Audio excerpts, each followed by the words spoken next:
Hello everybody and welcome to today's video analysing Act 3 Scene 2 of William Shakespeare's play The Tempest. Challenging powerful authority is the dominant theme in this scene. Structurally, Act 3 Scene 2 parallels Act 2 Scene 1 when Antonio persuaded Sebastian to attempt murder. Before we analyse these parallels with Act 2 Scene 1 in detail, it's worth reminding ourselves what the parallels are. In both scenes, there is a failed murder plot. In this scene, Act 3, Scene 2, Stefano thinks about what the island would be like if he ruled it. I will kill this man. His daughter and I will be king and queen. The repetition of I will stresses his intention to do whatever is necessary to gain power. He is prepared to become a murderer, and by forcing Miranda to marry him, he will attempt to legitimise his claim to the island. This forced marriage between Stefano and Miranda contrasts with the purity of Ferdinand and Miranda's love in the preceding scene. It underlines the unpleasant character of Stefano and his accomplices, and consequently he forfeits the audience's sympathy and support.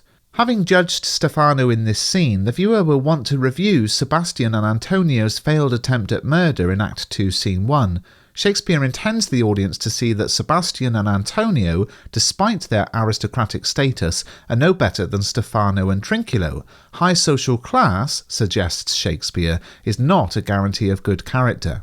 In each scene, the invisible Ariel foils the murder plot by magical means. In the first attempted murder in Act 2 Scene 1, Ariel uses music to wake up Gonzalo just in time, thus preventing Antonio and Sebastian from killing King Alonso. The would-be murderers have to invent some feeble excuses for their drawn swords. In the second attempted murder, the invisible Ariel sows comical confusion amongst the trio of drunken plotters by shouting, "Thou liest." Ariel then easily leads Stefano and Trinculo away and thus saves Prospero. In each case, we sense Prospero controlling events behind the scenes and rendering the would-be murderers completely powerless.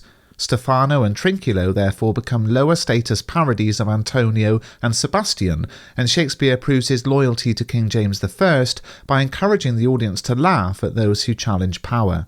As well as comical, both murder plots are illogical. Sebastian on an island would have been king of nothing. Caliban is so desperate to rid himself of Prospero that he's prepared to exchange one master for another. Shakespeare therefore encourages us to see the short-sightedness and inadequacy of those who attempt to usurp their rightful rulers. Shakespeare uses humour to undermine the characters in this scene. Trinculo, being a court jester, is the master of puns and jokes, and he ridicules Caliban and Stefano's alliance. For example, Stefano tells Caliban, "By this light thou shalt be my lieutenant, monster, or my standard." And Trinculo replies, "Your lieutenant if you list, he's no standard." Trinculo plays with the double meaning of list and standard with the response, which means your lieutenant if you like, he's no flag carrier, or your lieutenant if you keel over like a sinking ship, he can't stand without support. Trinculo may be jesting, but he's speaking the truth, and through his jokes we see how ridiculous is the plot to overthrow Prospero. Another parallel is that just as Antonio used a range of strategies to persuade Sebastian to kill Alonso, Caliban now uses a range of strategies to encourage the drunken Stefano to kill Prospero. Caliban flatters Stefano and plays him off against Trinculo. "How does thy honour? Let me lick thy shoe, I'll not serve him," i.e. Trinculo. "He's not valiant," i.e. like you. He appeals to Stefano for protection. "Lo, how he," Trinculo, "mocks me. Wilt thou let him, my lord?" Once Stefano is on his side, Stefano tells Trinculo, "The poor monster's my subject, and he shall not suffer indignity." Caliban introduces the subject of killing Prospero. "Wilt thou be pleased to hearken once again to the suit I made to thee?" He insults Prospero to highlight the implied contrast between him and Stefano. "I am subject to a tyrant, a sorcerer, that by his cunning hath cheated me off the island." He humbles himself. "I know thou darest, but this thing dare not." The word "I" is implied there. He makes a promise, "Thou shalt be lord of it, and I'll serve thee." He explains how easy it is. "I'll yield him thee asleep, where thou mayest knock a hole in his head."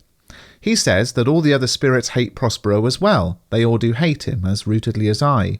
He tempts him with the reward of Miranda, with whom he can create a dynasty. "She will become thy bed, I warrant, and bring thee forth brave brood."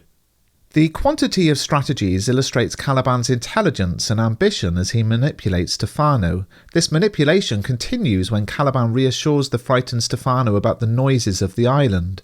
The isle is full of noises, sounds and sweet airs that give delight and hurt not. Sometimes 1,000 twangling instruments will hum about mine ears, and sometimes voices, that, if I then had waked after long sleep, will make me sleep again, and then in dreaming, the clouds methought would open and show riches ready to drop upon me, that when I waked, I cried to dream again.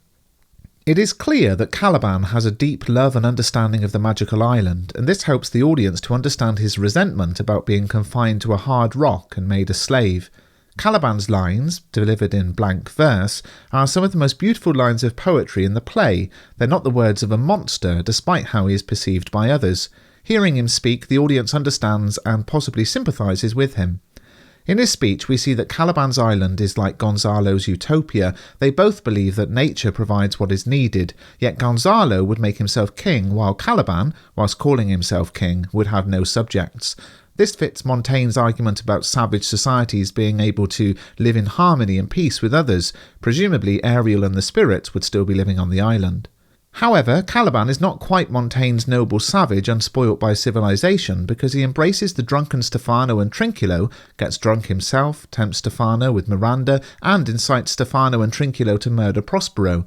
Caliban's desire to see Prospero dead indicates that contrary to Montaigne's beliefs about noble savages in a state of grace, he is ambitious to overthrow the more powerful Prospero.